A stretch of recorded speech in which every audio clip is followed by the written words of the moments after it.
the guys today, it's a snapshot of where they currently are.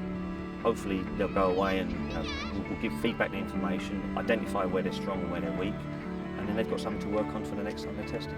We have a saying, if you can measure it, you can improve it. So we're looking at all the vital aspects of football performance, from risk of injury through to ability to maintain a certain level of intensity during a match through the yo-yo, their speed over 20 metres, which is a good measure of accelerations.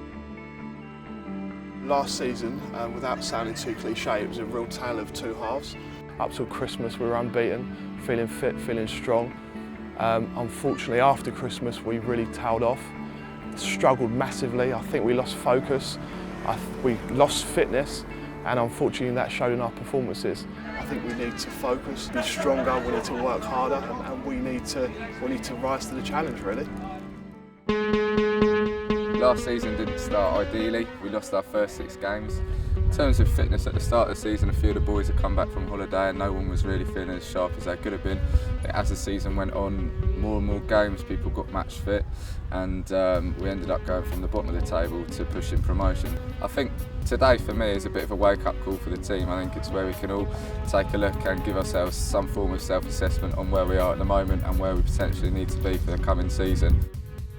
So the tests today we're delivering are a variety of performance tests and also a screening as well to measure whether they are fit for purpose. They've all been drinking, they've all been doing the usual things that amateur footballers do, so I think they're going to struggle. Well, considering they're amateur players, I probably would assume the body fat would not be great. So generally as a benchmark we look anything above 10% as being not ideal.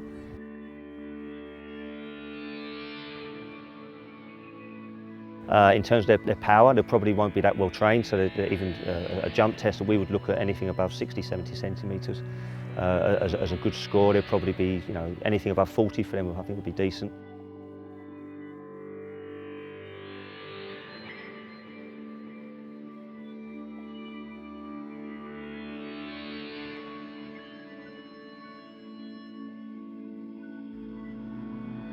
The overhead squat we use because it requires a good amount of mobility from your ankles and your knees and your hips.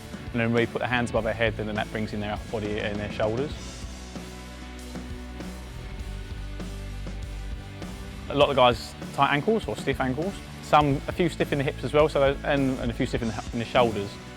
And then when we go on to the single leg squat, which requires a bit more strength and stability, a lot of the guys, maybe 80% of the guys were not so good, and there was a handful who were okay.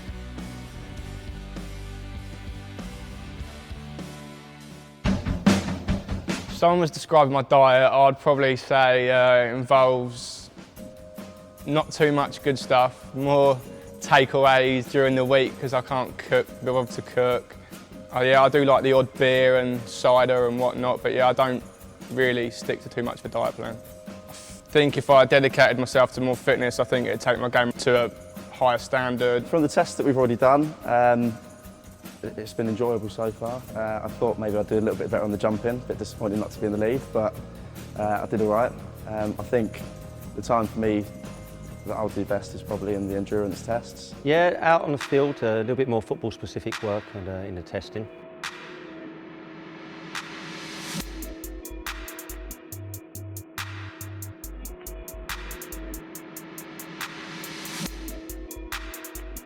There's a genetic element to speed. So as we saw, some guys scored really well. Some sub 3 second 20-metre sprints. I think we had someone in 2:85 maybe, which is compares well to professional athletes. So it was a very good score.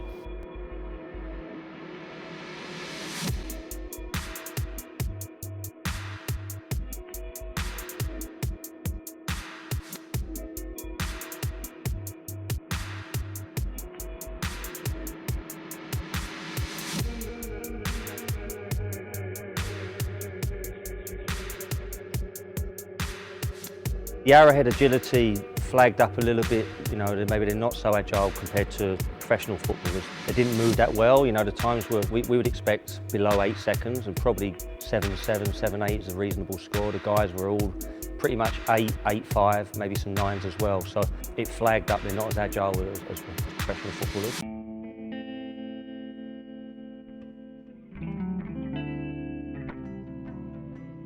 and then the Yo-Yo test, you know, for us is the true test of a football, you know, athleticism.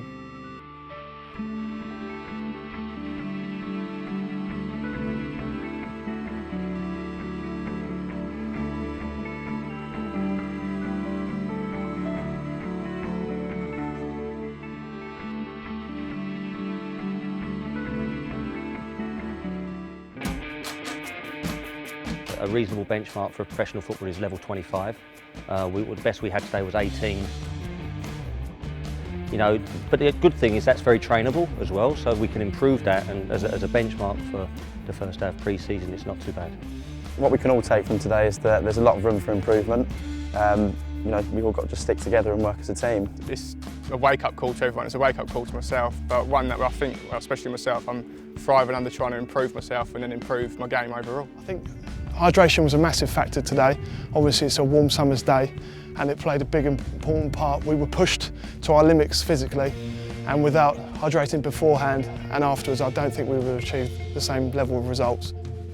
It's an entry point for these guys, you know, and they know where they're strong and where they're weak.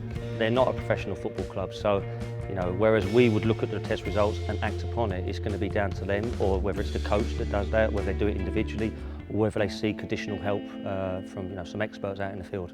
Now the big thing is about who helps us along the way, and I think we desperately need some people to come in and give us the right advice that we need to kick on and make sure that we can have the most successful season possible.